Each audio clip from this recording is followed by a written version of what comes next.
Okay, and thanks for taking a look at this. This is hopefully lecture 1 in a 2 or maybe 2.5 part series regarding cardiac arrest.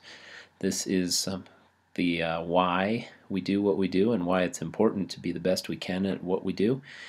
Next part will be some of the how, or the mechanics of how we can improve what we do, and hopefully we'll have a little lead in on some of the cardiac arrest code annotation, or the reviews we're doing of the codes, to help you better understand the reports that you get afterwards.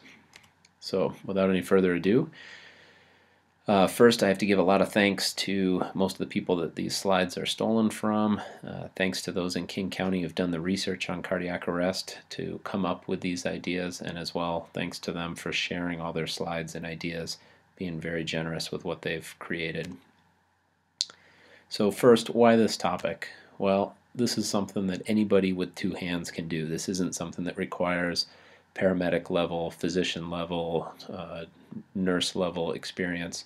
This is something that any of you watching this lecture will be able to do. It's also something where you can easily make a difference.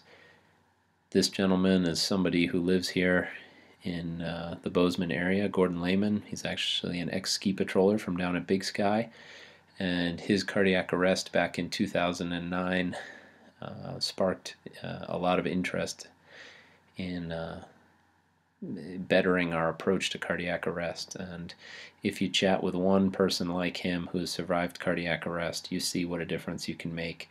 It's pretty neat to meet somebody who was essentially dead and was brought back and saved by these simple techniques. Just to reinforce again why we do this, here's a little clip.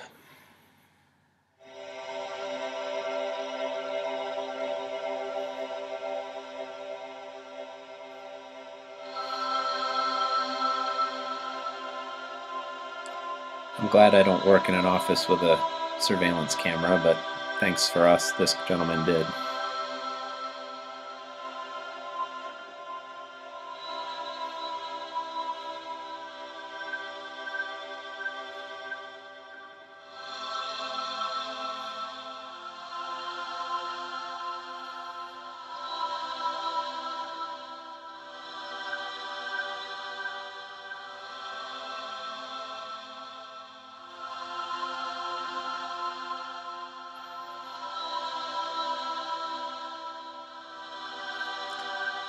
The co-workers are the true heroes with that early call to 911 and the early CPR, as we'll see later.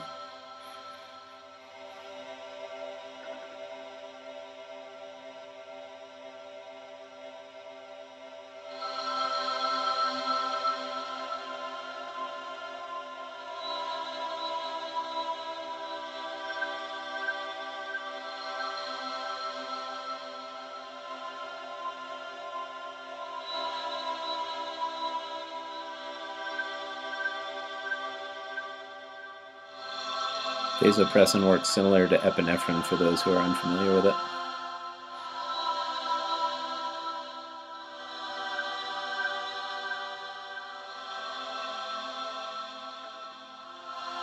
ROSC is return of spontaneous circulation. They've regained a pulse.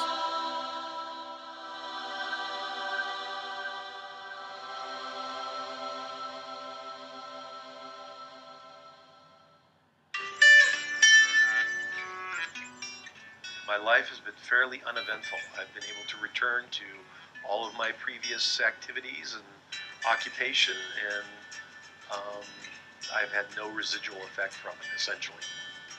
The first assumption was that I had suffered. So again, pretty neat to see what can be done. So in its most simplest form, what is cardiac arrest?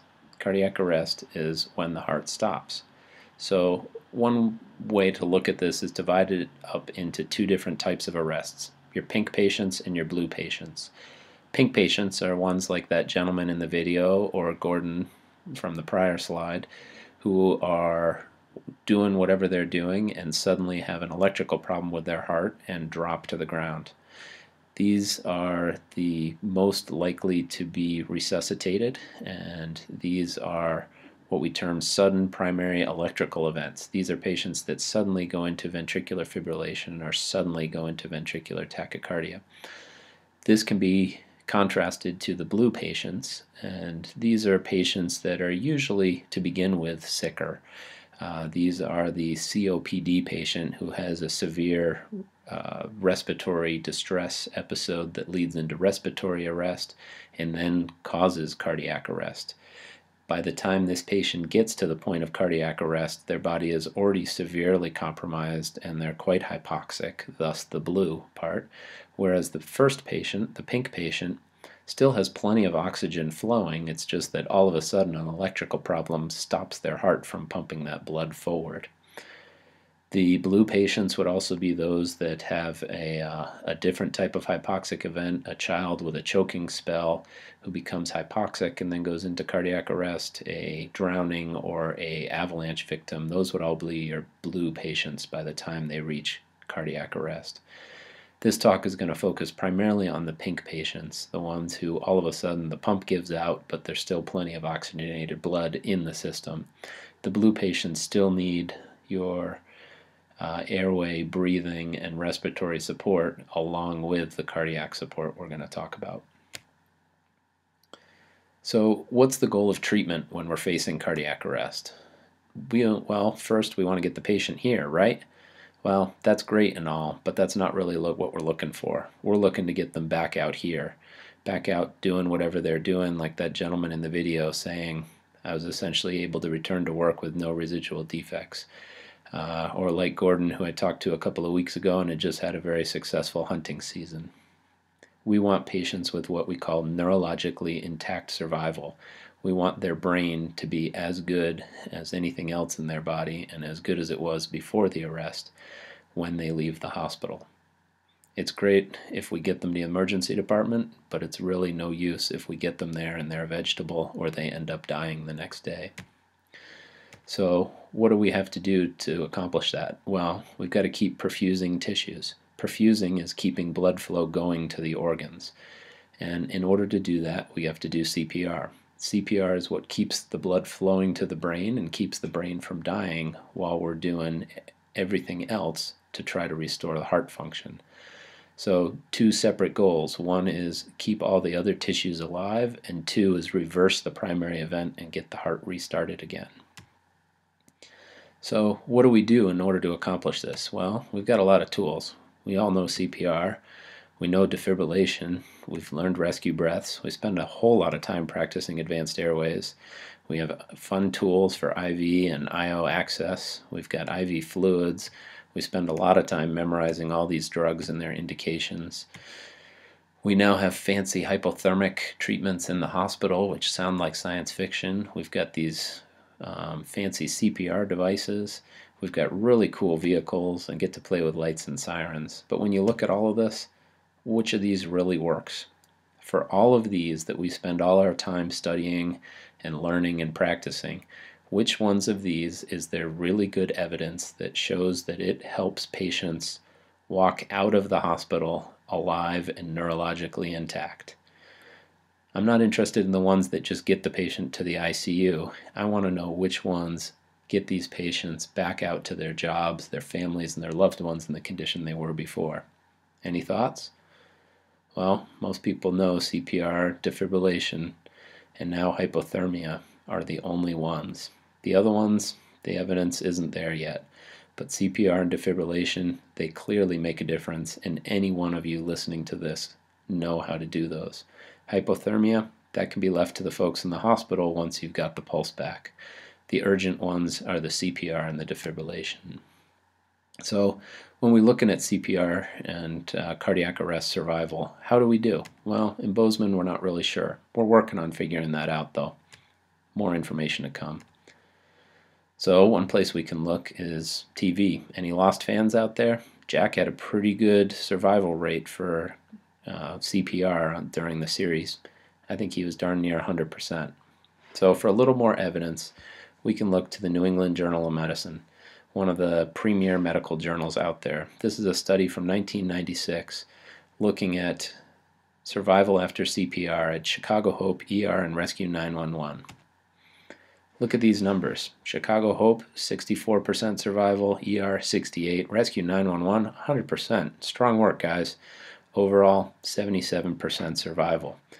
You know what? This is where the lay public sees most of their cardiac arrests and CPR, and if you ask Joe Public on the street, what's the survival after CPR, what have they said in the past?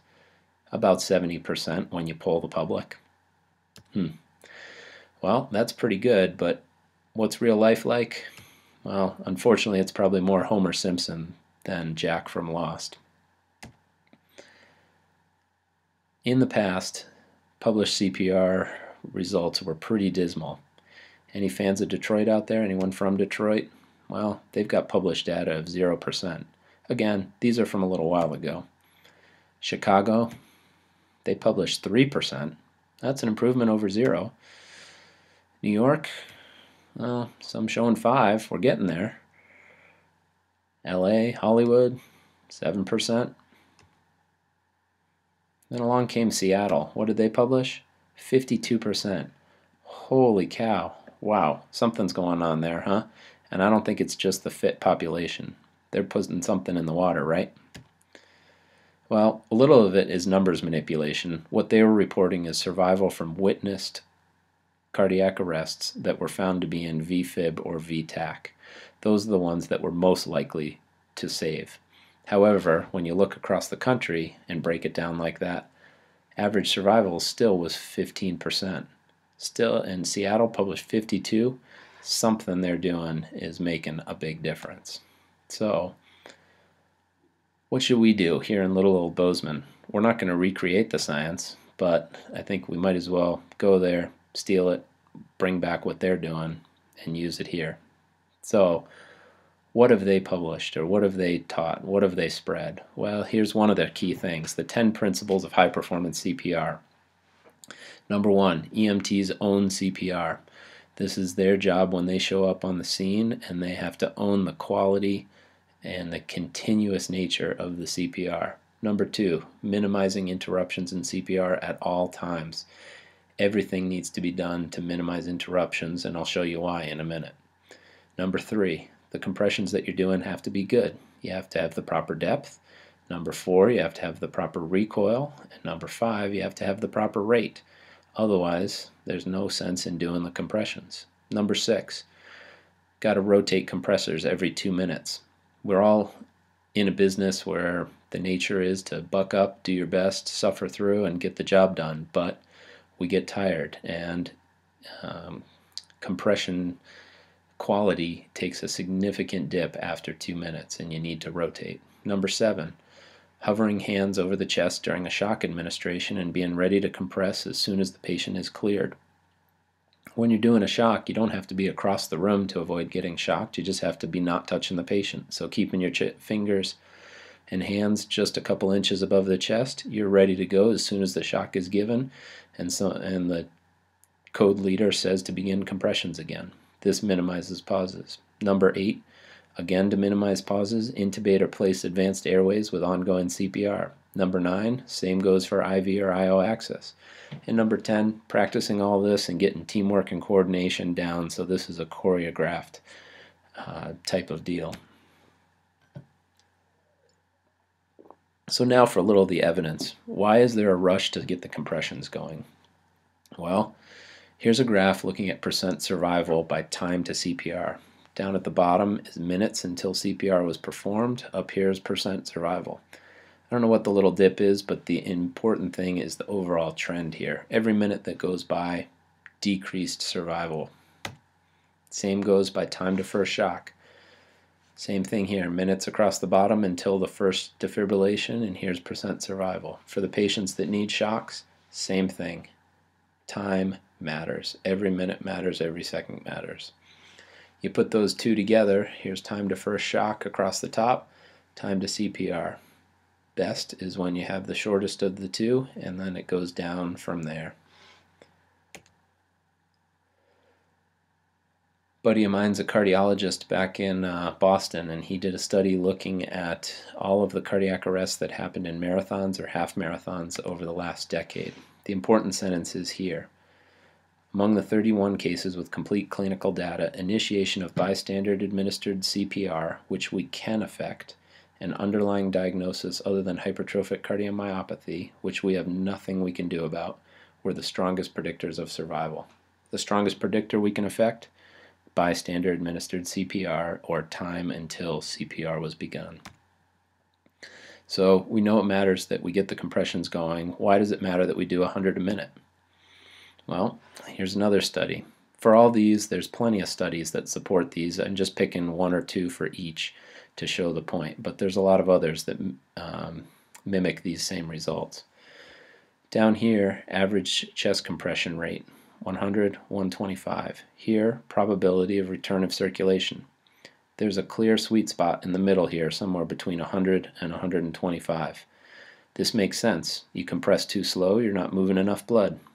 You compress too fast, you're pumping too fast for the heart to fill. When we started looking at our codes, a lot of the initial ones were coming in somewhere in the 140 range. Once the adrenaline gets going, we tend to go faster than we think we're going. Here's need for a metronome to keep you in this sweet spot. Why minimize pauses? Here's another study. They took 20 pigs, sorry for the pigs, but I didn't do the study, and put them through 7 minutes of VFib. Then they did CPR and did a hands-off interval with no CPR before each shock. The pigs either got 3, 10, 15, or 20 seconds of no CPR before the shock. What do you think happened? Well, here's the percentage that were successfully resuscitated and which group they fell in. 3-second pause, they got 100% of the pigs back. 10 seconds, 80. 15-second pause, 40. 20 seconds, they didn't get any. Now, there's only 5 pigs in each group, but again, there's study after study showing that the pauses make a big difference, and here every second counts. Here's another slide. This looks really busy, but what this is essentially an arrest unfolding from left to right. Each of these tiny little spikes close together is compressions. The important thing to look at are these pauses when there's no compressions going on, and this pink line. This pink line is aortic pressure. So for blood to be flowing, there has to be pressure in the aorta. When you start your compressions, it takes a while for that pressure to get up. Then it holds to a level. You pause. This is only a 5-second pause. And look how far down that has fallen. And then it takes a good 15 or 20 compressions to get back up to the level you are at. So every time you pause, it's the pause plus the next 15 or 20 compressions before you're back to moving blood at the appropriate level. Why are we doing circulation before airway and breathing? Again, this is for those pink patients. They already have plenty of oxygen in their blood, it just needs to be pumped around. If you take people who've had CPR training, put them in a real life situation, what's the average time for them to open the airway and provide 2 breaths during the first cycle?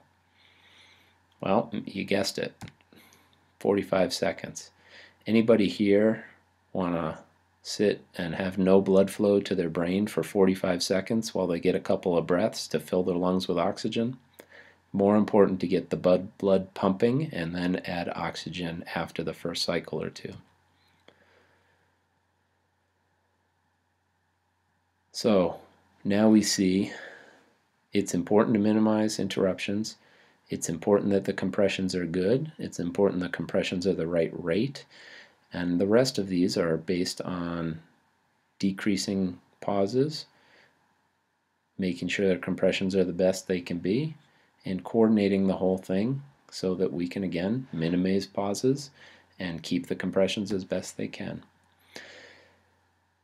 Here's a example of Redmond doing a drill. They do monthly drills. They actually compete fire station to fire station on their quality and CPR. So the situation here is there's a cardiac arrest, there's been a BLS crew on scene, and once we start the video, the ALS crew will be arriving here. Hey, how are you? Hey, Mike, you got unknown patient code, so that is. Can you help me with the monitor, sir? Yeah. No CPR on our arrival. We got 2 shots on board. 30. You just go ahead. And you are. Hear a metronome. There's a metronome for you. Metronome's placed down. I got extra hands. I got timer too. You'll be up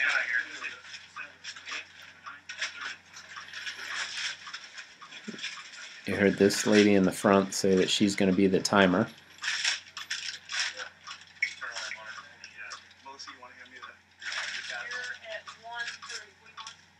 You're You're at 1:30. at 1:30.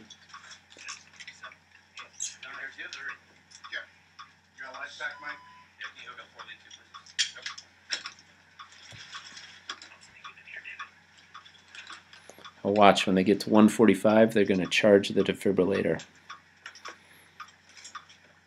Where are we at? You started the new You are 15 seconds. 15. Yeah, I lost my count, but I think I'm pretty good. I'm gonna hold off on the line. Charge them on. Are we on our monitor now? You're on your monitor. Okay, you're ready. 2 minutes. Okay, stop CPR. Let me push shock. Everybody clear? Shot, got shock, everybody clear? Shocking? Start CPR. Up. That's fine. Let's stay for now. Intubating without stopping compressions. Now they're placing the IV. They didn't delay the shock to do the IV. They did the IV after the shock cycle was done.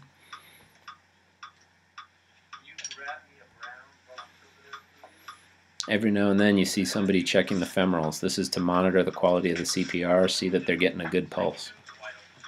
Tube's good. Check loop sounds. Ground box, Tube heavy. speed cord. Okay. Look at this vital real quick. Set 15. Good CPR. Keep it up.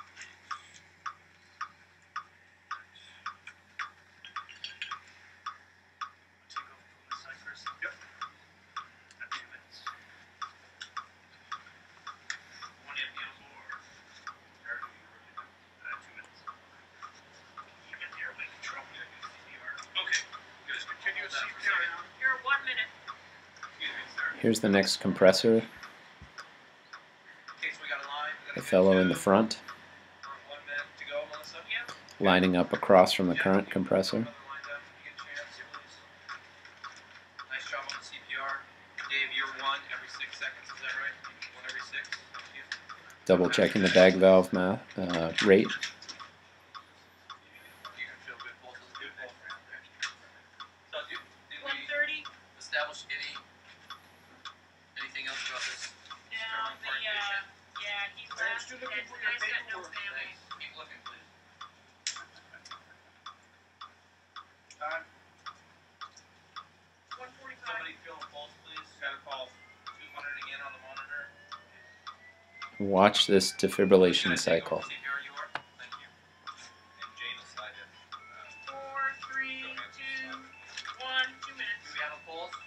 No pulse. Clear to shock. Shock. Start CPR. Thank you. It was what, maybe a 5-second pause, and they felt for a pulse, determined there was no pulse, checked the rhythm, delivered a shock, and switched compressors. Pretty good choreograph and teamwork. So how do we get there? How do we get as smooth as these guys? Well, the big thing is drills and training. This is something that you got to practice more than just every 2 years when your card is expired and you take your class. Measure, improve, measure, improve. We're working at measuring how we're doing, and we'll help in the future use that to help us improve and help us to move forward. What are we doing here in Gallatin County? Well, we've learned that bystander CPR is important because of that early CPR. In fact, if a bystander pushes on the chest before professional rescuers show up, there is 2 times the survival rate. Gallatin Heart Rescue has been a wonderful way to begin to push for that increased bystander CPR here in Bozeman. And for anybody interested in getting involved, go to gallatinheartrescue.com. EMS training, we're starting to use CodeStat to download the information from our arrests and look at it, and hopefully this will give us some feedback. And this is the beginning of a plan for January to get some pit crew training or choreographed CPR training. CARES database, we've gotten ourselves in a database that collects pre-hospital CPR data. There should be a little dot on Bozeman, Montana on that map as well. This will give us a way to look back on our data in the future. And then we've got amazing cardiology resources at Bozeman. Deaconess, we've got progressive cardiologists who are incredible at what they do and really deliver amazing services for our community. The post-arrest care and the hypothermia in the hospital as well is progressive and of incredibly high quality, again driven by our cardiologists here. So what are some important takeaways? Well, simulation and training, I think that's number one. This is something we've got to practice, we've got to train on, and we've got to simulate. It doesn't happen enough to be as good as we need to be, and this is something where you can make or break a life with seconds and teamwork and performance. Feedback, debriefing, looking at each code and learning from them is important, and collecting as much data as we can about how we're doing. Things to work on individually and as a team: minimizing hands-off time, what they've termed high-performance CPR, targeting 100 compressions per minute. We're starting to use metronomes for this, and I encourage everyone to use one on every arrest. Having a 2-minute timer, somebody who keeps you on cycle, keeps the cycles regimented, and makes sure that you're changing a new person at the end of every one of those 2 minutes. You should minimize pre-shock pauses. Pre-charging the defibrillator, if you have manual defibrillators, is one way. If you have an AED, you don't really have a choice. You're limited by the machine. Advanced airway placement through compressions. Same goes for IV and IOs. So go out there, be a hero. There's over 200,000 attempted cardiac arrest resuscitations by EMS annually in the U.S. Average survival is 8%. Forget getting to the 52. If we even improved that by 2%, that's 4,000 more people like Gordon or that gentleman in the video walking around, being with their families, and living life. Let's see what we can do, and let's push the envelope. Thank you very much.